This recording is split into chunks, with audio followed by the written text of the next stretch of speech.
ওম শান্তি। Good morning. আজ 9/7/2024।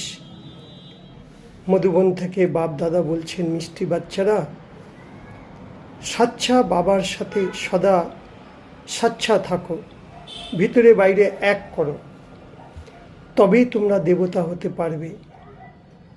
তোমরা ব্রাহ্মণ থেকে ফরিস্তা, ফরিস্তা থেকে দেবতা তবেই হবে। কি বললো বাবা? বাবা সত্য, আমরা সত্যের পথে চলব, ভিতরে এক বাইরে আরেক নয়।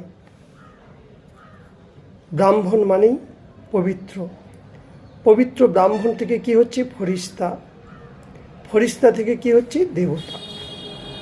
প্রশ্ন, এই জ্ঞানকে শোনা বা ধারণ করার অধিকারী কাদের হয়? উত্তর, যারা অলরাউন্ডার পার্ট বাজিয়েছে, সত্য ত্রেতা দাপর কলি সংগ্রাম। যারা সব থেকে বেশি ভক্তি করেছে। কারা ভক্তি করেছে? দাপর যুগ থেকে প্রথমে ভক্তি কে করেছিল? আমরাই করেছিলাম। অব্যভিচারী ভক্তি প্রথমে শিব বাবাকে করেছে।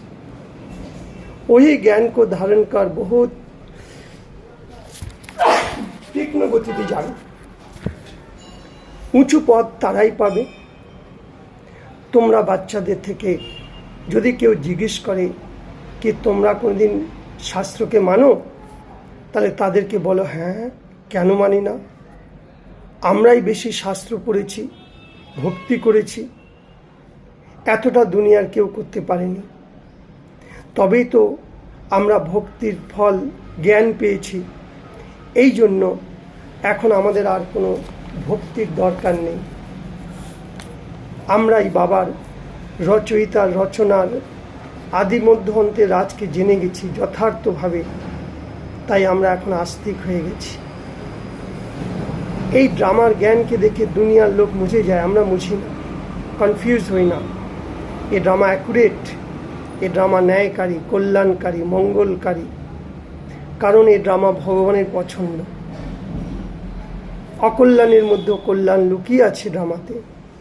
এই জন্য নিজের বুদ্ধিকে হদ থেকে বেরিয়ে বেহদের মধ্যে নিয়ে যাও। যা কিছু ঘটনা ঘটছে সেগুলোর মধ্যে ফেঁসে থেকো না।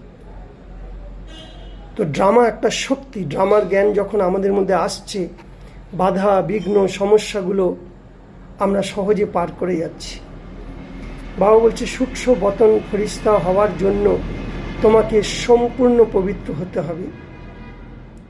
আত্মার মধ্যে যে অনেক জন্মের নোংরা ভরা আছে, সেগুলোকে যোগ বলের দ্বারা পরিষ্কার করো। মন বুদ্ধি যতক্ষণ পরিষ্কার না হবে, ততক্ষণ মন বুদ্ধি একাগ্র হবে না, একরস হবে না, বাবার সাথে কানেকশন হবে না। যত যত বাবাকে স্মরণ করব, মন বুদ্ধি তত পরিষ্কার হবে, ততই বাবার কাছাকাছি পৌঁছব। তার জন্য দরকার পবিত্রতার বল। ব্রাহ্মণ হওয়ার পর পবিত্র, পবিত্র ব্রাহ্মণ। ফের বাবা বরদান বলছে, ईश्वरीय रस का अनुभव करे एक रस स्थितिते स्थित रहने वाले श्रेष्ठ आत्मा भव। যে বাচ্চারা ঈশ্বরীয় রসের অনুভব একবার করে নিয়েছে, তাদের কাছে এই দুনিয়া কিচ্ছু ভালো লাগবে না, সব ফিকা। কেন? এগুলো সব আর্টিফিশিয়াল, রিয়েলিটি কিচ্ছু নেই। না রিয়েল সুখ, না রিয়েল শান্তি, না রিয়েল জীবন, না রিয়েল দুনিয়া, সব নকল। তাই বাবা এসে যখন আমাদের আসল রহস্যগুলো বলছে, তখন আমরা এক রস স্থিতিতে স্থির থেকে যাচ্ছি। মিঠা বাবা একদিকেই আমাদের অ্যাটেনশন যাচ্ছে, সহজেই একতরফ মন লেগে যায় বাবার প্রতি, কোনো মেহনত লাগে না। কারণ বাবা নিঃস্বার্থ স্নেহ দিয়েছে, বাবা মদত বা সাহায্য করছে, বাবা সাথের অনুভব করাচ্ছে, বাবার দ্বারা সর্বপ্রাপ্তি সহজ একরস স্থিতি বাবা বানিয়ে দিচ্ছে আমাদের। এইরকম একরস স্থিতিতে স্থির যারা থাকে, তারাই হলো শ্রেষ্ঠ আত্মা। ফের বাবা বলছে স্লোগানে, কিচরো কো ক্ষমা কর রত্ন দেনা হি মাস্টার সাগর বন্যা হয়। কেউ যদি আমাকে খারাপ জিনিসও দেয়, আমি তাদেরকে খারাপ দেব না, কারণ আমি জ্ঞানী তো আত্মা। আমি সমুদ্রের মধ্যে সেগুলো নিজেদের মধ্যে সময়ে তাদেরকে ভালো কিছু দেব। যেমন নদী আর সাগর যখন মেলে, নদীর মধ্যে লোকে কত নোংরা ফেলে, সমুদ্র কি করে সেই নোংরাগুলো নিজের মধ্যে সময়ে রেখে অন্যদিকে ফেলে দেয়। ঠিক তাই আমরাও তাই, কেউ গালি দিল, নিন্দা করলো, মন্দ করলো, প্রতিশোধ নিল, সেইগুলোকে মন বুদ্ধির মধ্যে না রেখে তার প্রতি শুভ ভাবনা, শুভ কামনা দিয়ে তাকে ক্ষমা করে দাও। বেচারা অজ্ঞানী, এরও কল্যাণ হোক, এরও মঙ্গল হোক, এরও ভালো হোক। এইভাবে মন বুদ্ধিকে পরিষ্কার রাখো।